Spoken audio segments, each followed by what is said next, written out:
Hi friends, అందరు బాగున్నారా? Welcome to Vijaya videos. ఈరోజు నాటుకోడి కూర ఎలా చేయాలో పక్క పల్లెటూరు స్టైల్లో చూపిస్తున్నాండి. కట్టెల పొయ్యి మీద చాలా టేస్ట్ బాగుంటుంది. ఒకసారి మీరు ట్రై చేయండి. ఇప్పుడు అది ఎలా చేయాలో చూద్దాం. 10 నుంచి 15 వరకు ఎండుమిర్చి తీసుకున్న, ఒక హాఫ్ కప్ ధనియాలు తీసుకొని రెంటిని లైట్గా ఫ్రై చేసుకోవాలి. ఇందులో కొంచెం ఎండు కొబ్బరి వేసుకొని మెత్తగా మిక్సీ పట్టుకోవాలి. మిరపకాయలు కాస్త ఎక్కువ ఉన్నా పర్లేదండి, పేస్ట్ తీసి పెట్టుకోవచ్చు. స్పైసీగా ఉంటే మీరు మీ స్పైసీనెస్ బట్టి ఎండుమిర్చి వేసుకోండి. ఇలా మెత్తగా పేస్ట్ పట్టుకోవాలి. కోడిని మేమే కోసుకున్నామండి. ఫ్రెష్గా ఇలా కోసుకున్న కోడి కూరని అయితే మళ్ళీ కడగనవసరం లేదు. మనమే కోసుకుంటాం కాబట్టి శుభ్రంగా కోసుకుంటాము. అలా కోసుకున్న కూరను కడిగితే మటుకు టేస్ట్ చాలా వరకు తగ్గిపోతుంది. అందులో ఒక స్పూన్ పసుపు, ఒక స్పూన్ ఉప్పు వేసుకోవాలి. మిక్సీ పట్టుకున్న కారం మసాలా వేసుకొని ముక్కలకు బాగా పట్టేలాగా పట్టించుకోవాలి. ఇలా కలిపి చేసుకుంటే కూర అయితే చాలా బాగుంటుందండి. సిటీలో మనం ఎంత కూర తిన్నా, పల్లెటూరులో కొంచెం తిన్నా ఆ టేస్ట్ అయితే డిఫరెంట్ తెలుస్తుందండి. మేము రీసెంట్గా ఊరికి వెళ్ళినప్పుడు మా బాబాయ్ వాళ్ళ ఇంట్లో ఈ కూర చేసుకున్నాం. టేస్ట్ అయితే చాలా బాగా వచ్చింది.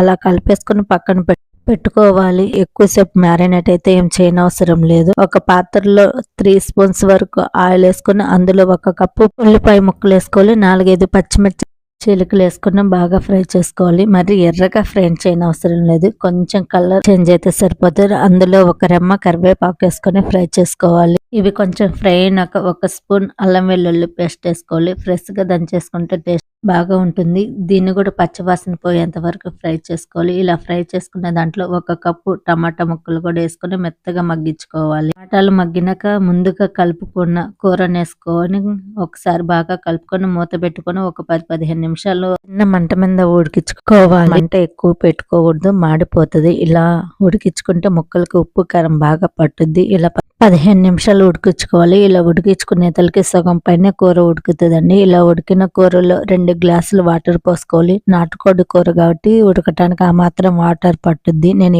ఎక్కువ చారు లాగా చేయట్లేదండి, నార్మల్ గ్రేవీ లాగే చేస్తున్నా. మీరు కర్రీ లాగా చేసుకుంటే ఈ వాటర్ సరిపోతుంది. లేదు కొంచెం చారు ఎక్కువ ఉండాలనుకుంటే ఇంకొంచెం వాటర్ పోసుకోండి. మీరు దేంట్లోకి తింటారనే దాన్ని బట్టి కూడా వాటర్ పోసుకోవాలి. ఎగ్జాంపుల్కి దోశలకి, గారెళ్ళకి అయితే కాస్త చారు ఎక్కువ ఉంటే బాగుంటుంది. మేము ఇది రాగి సంగట్లేక చేసుకుంటున్నాం, అందుకే కొంచెం తక్కువ గ్రేవీ లాగా చేసుకుంటున్నాం. కూర 80% ఉడికినాక కోడిని కోసుకునేటప్పుడు ఇలా రక్తం పట్టుకుంటున్నారండి మా బాబాయ్, అది వేసుకుంటున్నాం. ఇది లాస్ట్లో వేసుకోవాలి. దింపే ముందు ఒక 10 నిమిషాల ముందే వేస్తే ఈ బ్లడ్ అంతా మెత్తగా ఉడికిపోయి చెదిరిపోతుంది. ఇలా వేసుకుంటే బాగుంటుంది.